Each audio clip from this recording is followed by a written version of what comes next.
నోట్లకెళ్ళి గలీజ్ బద్బూ వస్తుందనుకోండి. అంటే ఏంది దుర్వాసన వస్తుంది మీ నోట్లకెళ్ళి. దీనికోసం మనం ఏం జేయాలి? ఏం చిట్కా జేయాలి? అందరూ చాలామంది నాకు నోట్లకెళ్ళి దుర్వాసన వస్తుంది సార్ ఏం జేయాలి? నోట్లకెళ్ళి దుర్వాసన వస్తుంది సార్ ఏం జేయాలి? నోట్లకెళ్ళి ఇదే ఇప్పుడు వరకు 100 మంది పంపించిండ్రు. అరే! వీడియో జేయాలనా వద్దా అనేసి అనిపించింది నాకు. మళ్ళా లాస్ట్‌కి అనుకున్నా జేయాలి. కానీ ఫస్ట్ మీకు ఏం తెలవాలి? ఈ దుర్వాసన రావడానికి కారణాలు ఏమున్నాయి?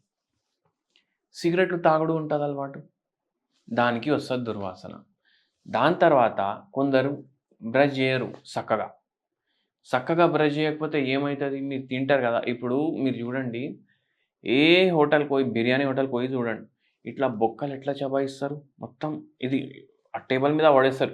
తినే ముందు ఎంత సదాయించుకొని వాడు తీసుకొస్తాడు ప్లేట్. తిన్న తర్వాత ప్లేట్ ఎట్లుంటది? టేబుల్ ఎట్లుంటది? మీరు జూడండి. ఎంత దరిద్రంగా తింటాం మనం. మనం ఇది పండ్లుంటాయి గదా! దాని లోపల గూడా దరిద్రంగా ఆ దరిద్రం మొత్తం జమ అయితది. ఇప్పుడు దరిద్రం మొత్తం మీ నోట్లో ఉందంటే ఏమైతది? మీ నోట్లోకెళ్ళి వచ్చే వాసన గూడా దరిద్రంలాగా ఉంటది. అది. ఎందుకంటే ప్లాక్ ఫార్మేషన్ అయితది. బాక్టీరియల్ ఇన్ఫెస్టేషన్ పెరిగిపోతది మీ పండ్లల్లో. దాంతోటి గూడా హాలిటోసిస్ అయితది. హాలిటోసిస్ అంటే ఏంది? అదే స్టార్టింగ్‌లో చెప్పిన దుర్వాసన నోట్లోకెళ్ళి రావడం. దాన్ని హాలిటోసిస్ అంటారు. మళ్ళీ ఇది గాకుండా కొందరికి ఏమైతదంటే ఈ సైనస్‌లలో ఇన్ఫెక్షన్ అయితది. సైనసైటిస్ అయితది. దాంతోటి కంటిన్యూయస్‌లీ కారుడు. అది లోపలికి పోవుడు, బయటికి రావుడు. దాంతోటి గూడా ఈ దుర్వాసన వస్తది.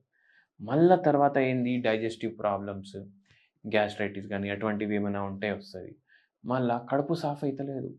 జేసినా మీకు మలం వస్తలేదు ఫ్రీగా. జేసినా మలం వస్తలేదు. ఏం జేసినా మలం వస్తలేదు. ఏది అర్ధం, దొడ్డం అన్నీ చేస్తూనే ఉన్నారు మీరు.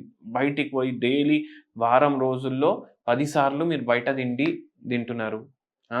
మళ్ళా ఇప్పుడే మొత్తం లోకం సర్వనాశనం అయిపోతుంది.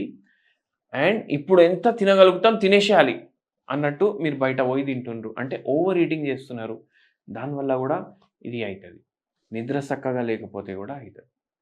ఏం జేయాలి? ఏం జేయాలి అంటే మీరు మీ అమ్మ వండిన వంటలు తినండి. అంటే ఏందర్థం ఇంటికాడ తినండి.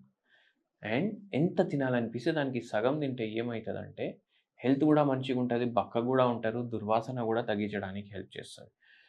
తిన్న తర్వాత ఇప్పుడు చేతులు వాష్ జేసుకుంటారు గదా! అవునా కాదా?